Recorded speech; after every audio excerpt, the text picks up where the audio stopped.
magbabago, okay na kami ni nanay. At alam ko si Ivan malaking bahagi nun. Ang pinag-uusapan natin yung multo. Yung si Ivan ba, hindi minumuto ng asawa niya?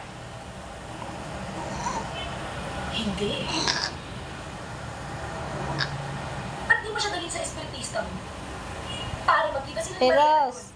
Pero, Saan ka nagpunta? Saan ka nagpunta? Saan ka punta? Meron na, saan ang punta mo? Tingin, saan?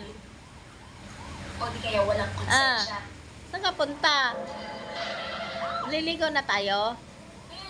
Ano na kami sa Palma Street? Kung ano pumunta dito? Liligo na tayo, Meros. I-prepare pa ang papang ng kain mo. Mabel! Saan ka punta? Nanood ka lang TV. Ha? Ina.